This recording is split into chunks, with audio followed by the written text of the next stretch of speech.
Allez, c'est parti, c'est parti. Donc, on reprend Shulchan Aruch. On va prendre le din Kuf Samer Dalet qu'on avait commencé. Kuf Samer Gimel, pardon. Et on va donner quelques précisions qu'on n'avait pas encore données. Et Bezrat Hashem, on va avancer. Donc, voilà. Din Mi She'en Lo Mayim Ve'amachil Le'acherim Ubo Bet Seifim. Donc, on va avoir deux cas. Le cas de celui qui n'a pas d'eau à disposition et le cas de celui qui donne à manger à quelqu'un d'autre. Dans ces deux cas un peu spéciaux, est-ce qu'il faut quand même faire un Netilat Yadayim ou pas? J'ai pas d'eau, comment je fais pour manger? J'ai un sandwich, comment je fais?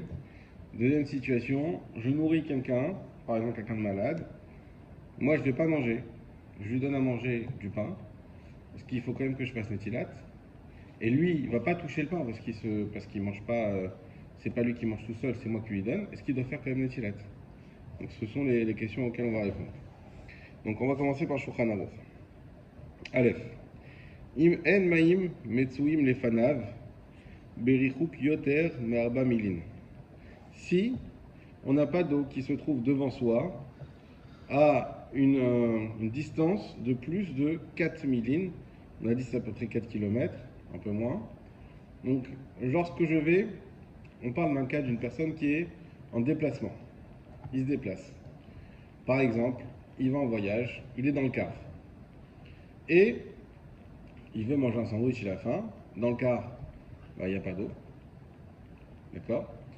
Mais là, on parle par exemple d'un cas où il sait que d'ici 4 km, on va dire dans 3 stations, 4 stations, il sait que là où il va devoir descendre, là-bas, il y a un endroit, il y a des toilettes, où il y a un endroit avec de l'eau.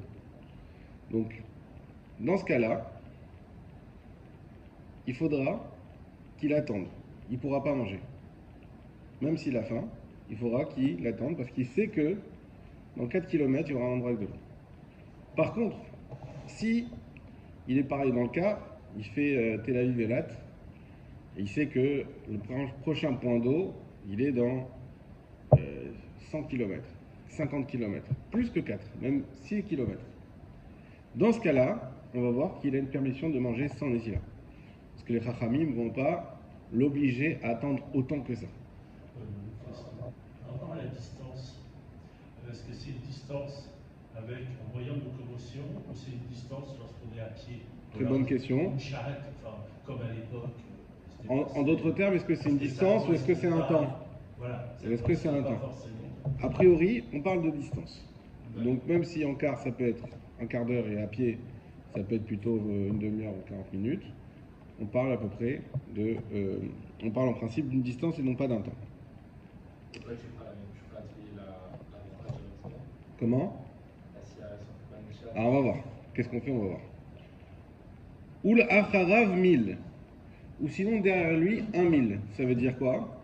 Ça veut dire que si par exemple, il a commencé son chemin, il a fait en route, et il est déjà passé devant, il y a 500 mètres, ou en tout cas moins d'un kilomètre, il est déjà passé devant un endroit où il y avait de l'eau.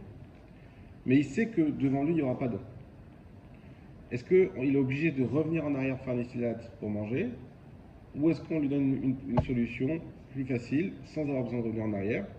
Tout dépend de la distance. S'il y a plus d'un kilomètre à faire, on lui dira non, c'est pas grave, c'est pas la peine de faire un Netilat Yadayim. On verra ce qu'il doit faire.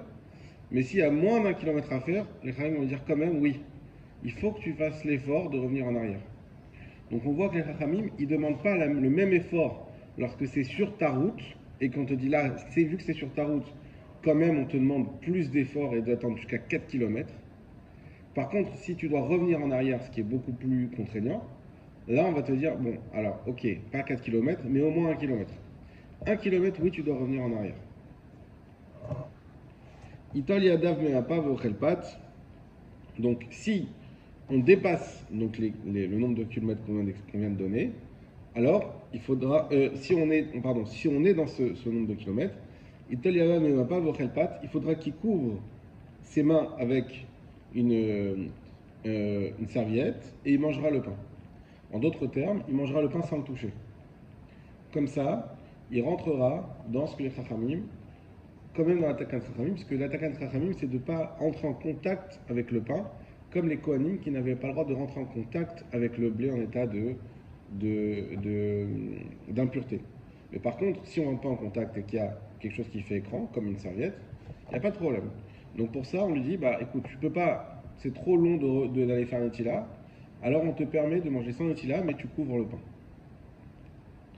Au davar, chez Bitulo Bumashke, ce sera la même chose s'il doit tremper quelque chose dans du liquide. On avait déjà expliqué ça, qu'il y a les 7 liquides dans lesquels si on trempe un élément dedans, il faut faire un netila également. C'est une netila sans bracha, mais une netila quand même. O'ochel aliedekaf, et le Raman donne une autre solution, de manger avec des couverts, avec une fourchette. Donc tu manges avec une fourchette le pain, pareil, c'est la même idée. Hein? Une seconde, tu as peut-être raison. Kaf c'est des gants. 2 secondes, je vérifie. Non, c'est pas ici. C'est là. Umapa, Umashke. Edekaf, apprenez les choses basées le Rama Dinze, Shane Mapa, Ishadon Mechoussé, Machenken Basé, Shiadon Megoulé. Non, c'est avec une fourchette. Alors j'ai mal dit. La première fois, c'est avec une fourchette. Et donc effectivement, pareil, le fait de manger avec une fourchette, bah, ça fait que tu touches pas le pain. Et donc c'est la même idée. Maintenant, on va voir le Mishnah Moura qui va nous donner des explications intéressantes. On va pas tous les faire, mais on va faire déjà le Aleph. Im en maïm. On est dit dans le cas où on n'a pas d'eau à disposition. Katav beyam sheshlomo. Il est écrit dans Yam sheshlomo. Deotan shnotin yedehem belachut asavim. Que ceux qui font netial tzedaim avec l'humidité qu'il y a dans l'herbe, et chez en laem maïm, lorsqu'ils n'ont pas d'eau, avera hi beyadam. C'est une avera qui est dans leurs mains. Chez mizal zelin netial tzedaim, parce qu'ils dénigrent la notion de netial tzedaim. Et Gambi Khatan Levatalahi, et également la bracha qu'ils font dans ce cas-là, c'est une bracha Levatala, chez Enze Netila Kolikar, parce que en tout point ce n'est pas une Netila. Donc là on vient exclure une solution, c'est de se laver les mains avec, et moi j'ai vu souvent des gens faire ça, avec l'humidité qu'on peut trouver autour de soi, comme par exemple sur de l'herbe.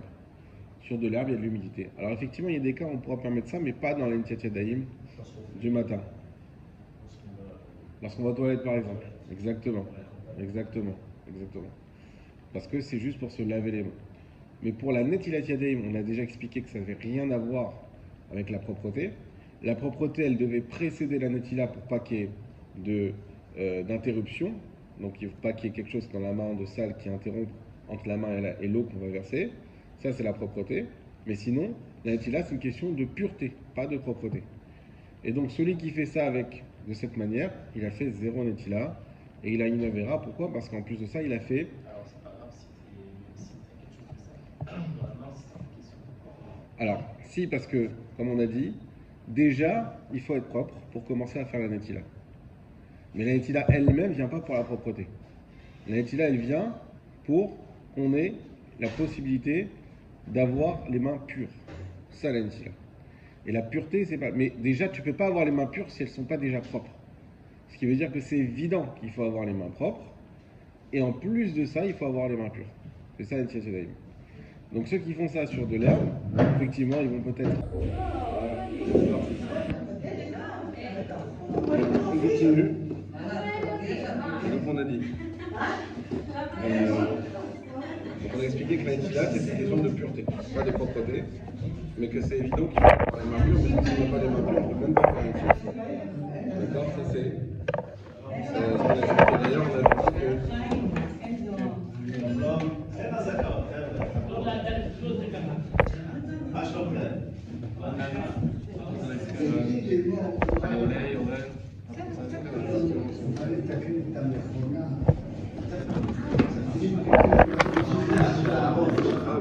C'est un peu froid.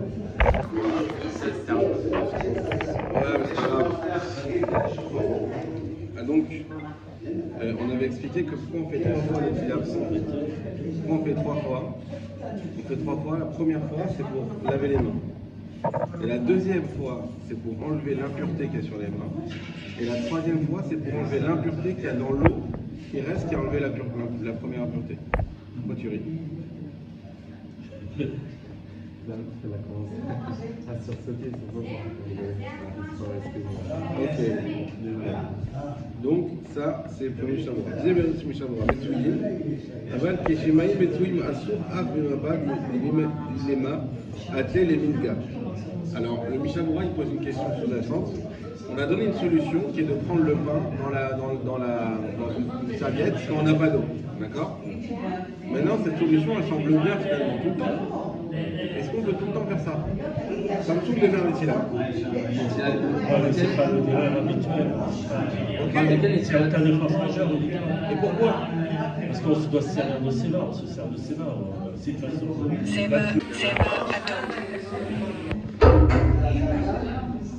Donc, on va essayer de rester concentré.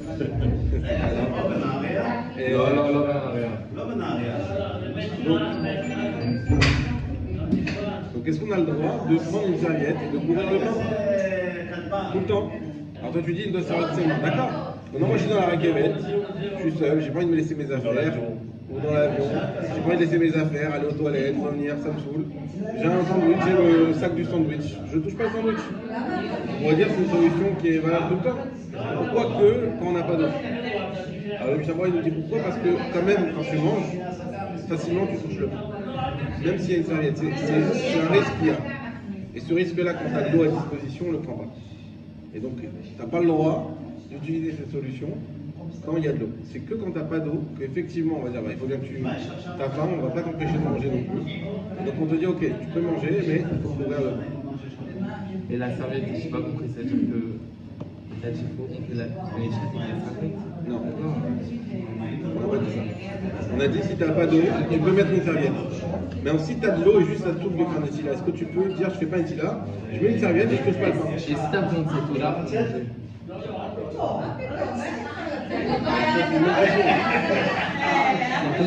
n'as pas assez d'eau et pour manger et pour faire un étila. Je ne sais pas, c'est une bonne question. C'est ta marque que tu pourras faire cette solution aussi. Et il faut quand même que tu puisses manger. Si déjà on t'a permis de ne pas attendre, on va te permettre de pouvoir manger normalement avec une boisson. Je pense qu'on pourra te permettre une solution. Est-ce que si on parle que de l'eau, on parle juste d'un quelque chose de boisson? On parle de l'eau. Une boisson sucrée, tout ça, t'as pas le droit de faire les chaleurs. On a le droit Bédiavad, mais c'est Bédiavad. Donc déjà là aussi tu es dans un Bédiavad, autant prendre la serviette. Autant prendre la serviette. On avait vu que l'eau, il ne faut pas qu'elle soit colorée, ça dépend de quelle outil là. Mais pour la celle du matin, oui, et celle du pain, non. Celle du pain, Le gazou, c'est bon. Le gaz, c'est bon. Donc si on est dans une situation, on répète, on a de l'eau à disposition, on ne pourra pas se suffire de mettre une serviette, parce qu'on peut arriver facilement à toucher le pain quand même. Et donc là-dessus, les Chachamim, ils n'ont pas autorisé d'utiliser le cas de la serviette.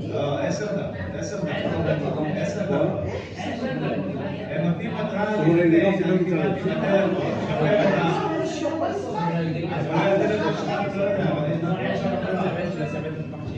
C'est vrai, t'as raison, mais quand même il y a un risque que tu puisses enlever tes gants. Tu peux les enlever. Tu peux pas faire attention, enlever tes gants pour autre chose, pour une raison, parce que ça te gêne, parce que quelque chose. C'est comme le Shabbat. Quand on leur pousse la règle, il y en a qui interdisent de sortir le Shabbat avec des gants. Pourquoi ils disent que les gants c'est quelque chose qu'on enlève facilement? C'est pas comme des lunettes, que ça tu les gardes tout le temps sur toi, tu les enlèves jamais, ceux qui sont myops ils n'enlèvent jamais leurs lunettes.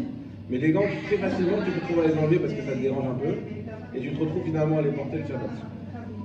Donc malgré tout les gants ça reste un risque de les enlever et de toucher le pain. On va faire le troisième Mishnah Moura mais juste la fin. Il commence par Kemo Yahar Mishum Shenam Yafrim Lazar Shumirabash La Chayad. Ici.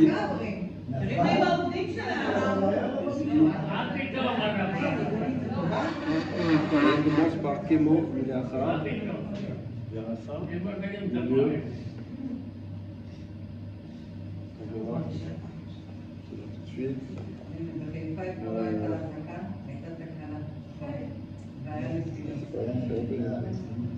c'est pas la qualification. C'est le Gimel. Donc Khayadam.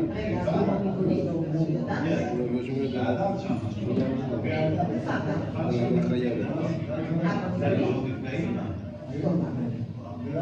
me חיי אדם ושארי החרולים הסכימו דכל היושב בביתו גם כן אינו מחויב כורח אחר מים אלא פחות ממי כמו מלאחריו ורק לפניו בדרך שהולך אליו אחיו שלשם יזכרו להמתין עד 4 מילים.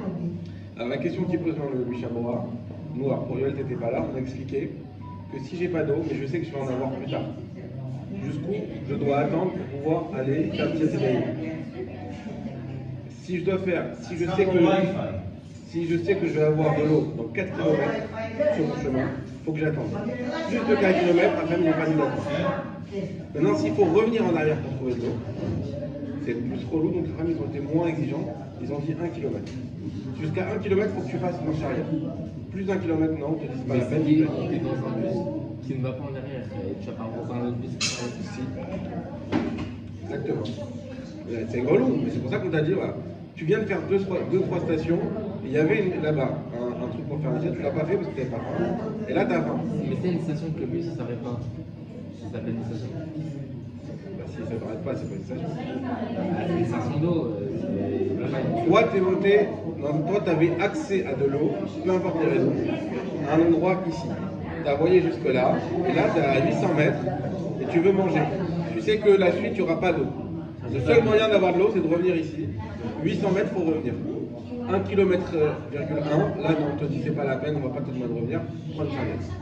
C'est ça qu'on a expliqué. Donc on a vu que pour revenir, c'est 1 km. Pour aller, si c'est ton tarif, c'est 4 km, 4000.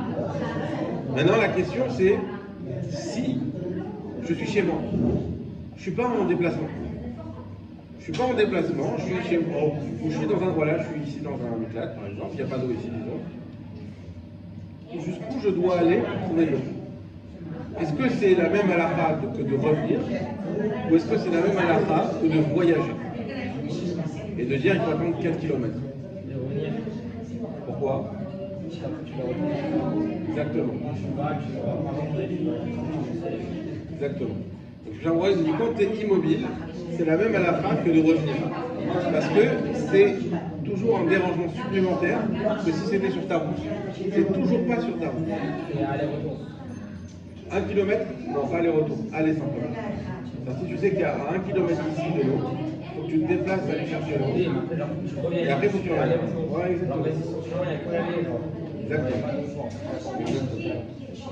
Exactement. Mishnah Mourad Dalet. Idol Yadav. Sarich Lomar, Yalout, selon Lomar, chez Korach Yadav. Là, il y a juste une grammaire qui change, c'est qu'on a dit Idol Yadav de la part. Littéralement, ça veut dire qu'il lave ses mains avec la serviette. Et en fait, le Mishnah Mourad, non, c'est une mauvaise écriture, c'est Yalout. Yalout, ça veut dire il enveloppe ses mains avec la serviette. Ok. Deuxième halakha. Donc la deuxième halakha, comme on avait vu en introduction,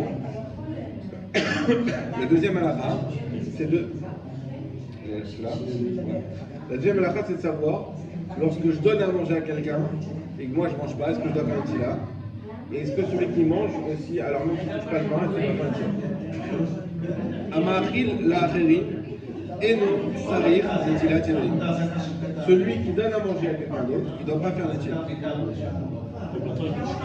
pourtant il touche le banc. On va voir pourquoi. Il pourrait le rendre un peu. On va voir pourquoi.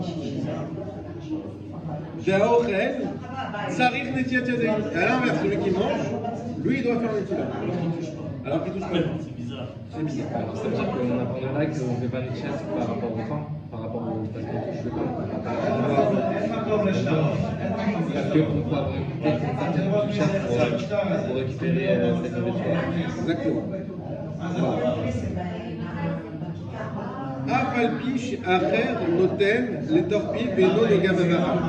Même si c'est un autre qui lui met le pain dans la bouche et que lui ne touche pas du tout le matin, il ne touche pas la nourriture. Veu adin la ochel b'magrefa. Et ce sera la même halakha pour celui qui mange avec une fourchette. Pérouche Keli Shel Shnaim, c'est-à-dire un Keli qui a des dents, comme ça il dit Belazet, c'est Tsarich Netila Yadaïm, que lui aussi doit faire Netila. Donc même celui qui mange avec des couverts, par exemple une pizza. Une pizza, bon, du part on va pas manger avec une fourchette, mais une pizza, tu peux manger une fourchette, c'est une pizza mozzi, tu touches pas la pizza, malgré tout pour faire Netila. Donc on voit effectivement cette notion-là, on va la développer dans le Mishnah, que la Netila, elle n'est pas liée uniquement au fait qu'on touche le pain, mais surtout au fait qu'on va manger le pain. Donc c'est problématique pour les gens qui sont hospitalisés, par exemple. Exactement. Il faut leur amener une bassine, Il faut leur faire un Netila. c'est pas évident. C'est vrai. C'est vrai, mais bon, à l'hôpital en général, il y a quand même pas mal de choses qui sont faites pour les gens qui ne bougent pas justement. Donc on peut trouver facilement des bassines, on peut trouver facilement des objets qui peuvent nous permettre de le faire. Et le Rama rajoute Ve'asur le'achil les michelot nataliada. Très intéressant. On n'a pas le droit de donner à manger à quelqu'un qui ne fait pas d'étila. Mishum lifnei hiver le Michel, à cause de l'interdit de mettre une embûche devant un aveugle. C'est problématique si tu invites à la maison quelqu'un de religieux, entre guillemets, qui pratique et qui mange sans faire des tilades, du pain, c'est un problème. Exactement. Là, c'est toi qui prends la faute. Alors tu prends pas sa faute, mais tu prends une autre faute, qui est d'avoir poussé quelqu'un à manger sans tila. Et c'est-à-dire quoi? Moi, tu poses une question excellente. Le restaurant. Moi, je suis restaurateur, je sers tout le monde. Si je sais qu'il va pas faire une tila, même le serveur. On va dire c'est qui dans le restaurant qui va lui donner à manger, c'est le serveur. Et que le serveur, il a le droit de servir quelqu'un qui ne fait pas des tila. Bah oui, c'est pas son problème, parce que lui, ça ne nous appartient pas la nourriture. Ah, très bien. À qui appartient la nourriture? À celui qui a commandé. Est-ce que là on est en train de dire que quand j'ai ma nourriture à moi, j'ai pas le droit de donner à quelqu'un? Ou est-ce que même si c'est pas ma nourriture à moi, c'est la sienne, j'ai pas le droit de lui donner? Ah, C'est ça que tu es en train de relever. Ouais, ouais. Alors, on va voir Mishnah Moura, qu'est-ce qu'il va expliquer. Alors Mishnah Moura traite. Enot Sarich Netilat Yadayim.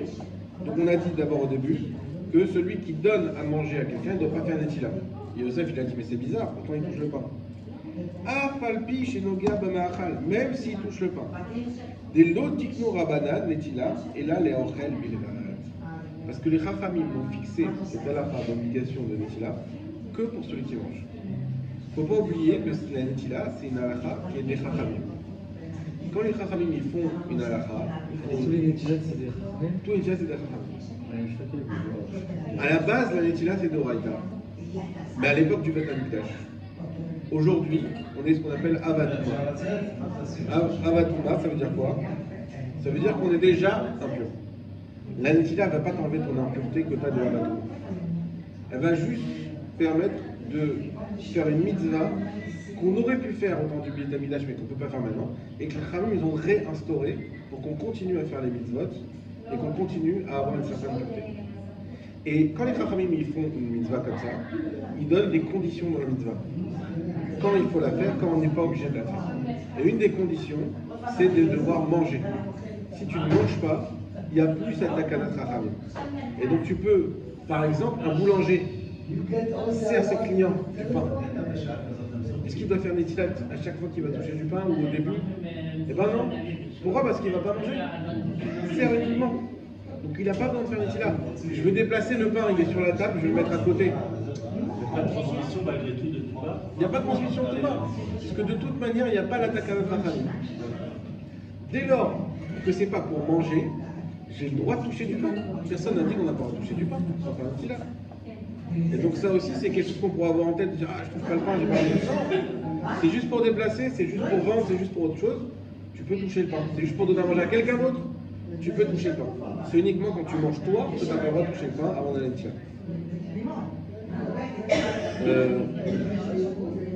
Voilà. Deuxième Mishnah Moura, de tête, Afalpi Vercoulé. Des loplu rabanan beochel ben nogea leono nogea. On a dit que celui qui mange de l'inverse, mais qui ne touche pas, quand même il doit faire Netila. On va toucher quand même. Quoi? Toucher quand même avec sa bouche. Oui, mais pas avec ses mains. La Netila c'est pour les mains, pas pour la bouche. Sinon, on aurait dû te faire un truc dans ta bouche. La tila, c'est je dis sur les mains. Donc, et c'est pour ça qu'on dit sinon tu prends avec un papier, etc. Donc c'est vraiment sur les mains. Maintenant, celui qui mange sans toucher avec ses mains, malgré tout, vu que les chachamim, qu'on vient de le dire avant, ils ont mis la halakha sur celui qui mange, même s'il ne touche pas, il doit faire la tila. Et avec bracha. Et tila comme on a l'habitude. Le cours il finit dans une minute, donc ça n'a pas fait. Justement, on fait le dernier Mishnah Berurah. On a dit c'est pareil pour celui qui mange avec une fourchette. Parce qu'il n'est pas mieux que celui qui donne à manger à quelqu'un, qui a besoin de celui qui se fait nourrir, pardon, qui a également besoin de tila. De même, celui qui se fait nourrir, qui ne touche pas, il doit faire un tila. De même, celui qui mange avec une fourchette, aussi il fait des tila. Allez, le dernier pour la route. Les Mishonat Yadav, on a dit que celui, on n'a pas le droit de servir, on va finir les deux derniers comme on aura fini par là. On n'a pas le droit de servir quelqu'un qui ne fait pas les Tiedaïm. Pareil, comme on a dit, c'est compliqué. Et comment je sais s'il fait les tila, pas les tila? Davka Beyadoua Shloata. Déjà, c'est uniquement qu'on est sûr qu'il ne va pas faire les tila. On le connaît. C'est pas il a pas l'air pas religieux alors que ça pas. Non, je le connais que lui il fait pas d'étila. Il fait pas d'étila, c'est tu connais quelqu'un, il fait pas d'étila Tiedaïm. par rapport à pourquoi genre. Il fait pas, lui il fait pas. Comme je dis quelqu'un qui fait pas Shabbat, il fait pas d'étila. Il invite chez toi et il fait pas d'étila. Oui, tu sais ça. Il mange comme. Tu sais qu'il fait pas d'étila. Parce que nous on parle toujours avant qu'il mange. Avant qu'il mange, tu n'as pas le droit de le servir. D'accord? Mais ça c'est. C'est-à-dire, il y a un mec qui vient dans ton restaurant, tu lui dis, ouais, demain une pizza, tu connais ce qu'il y a pas déjà, tu Alors non, qu'est-ce qu'on dit? Aval, mais ça fait que nous, si on a un safek, on a le droit. On n'est pas obligé de demander. S'il y a quelqu'un que tu ne connais pas, même il a l'air faire trop religieux, t'es Bessafek, tu ne sais pas s'il va faire un islam ou pas, Mouta, t'as le droit de le faire. Pour l'histoire du restaurant, alors on va voir le cas du restaurant juste après. Là on parle pas de ça restaurant. fait, et puis en plus la nourriture, comme dit la nourriture, elle appartient à celui qui la commande. Ou bifrat, et à plus forte raison, un cas que personne n'a pensé, imaginez-vous un pauvre. Vous voyez un pauvre dans la rue, et il est pauvre, il est pas bien et tout. Tu vas dire, attends, lui je le connais, pas religieux, je peux lui donner à manger. Bifrat, il y a plus forte raison pour un pauvre, le Torah de Tzedaka qu'on donne la Tzedaka, mais Vadaï, mais ça fait que c'est sûr qu'il faut être pas marmire. On a un doute, c'est pas, peut-être tu fais des syllabes, peut-être tu fais pas de Celui qui ne fait pas d'étila, t'as le droit de le servir quand même. Non, celui que tu as un doute. Mais c'est toi, on va dire toi, je sais que je fais pas d'étila. Ouais. Enfin, je peux donner comme de la nourriture. Non. Dans les familles, ça peut poser des problèmes. On va voir à cause du shalom, c'est un problème.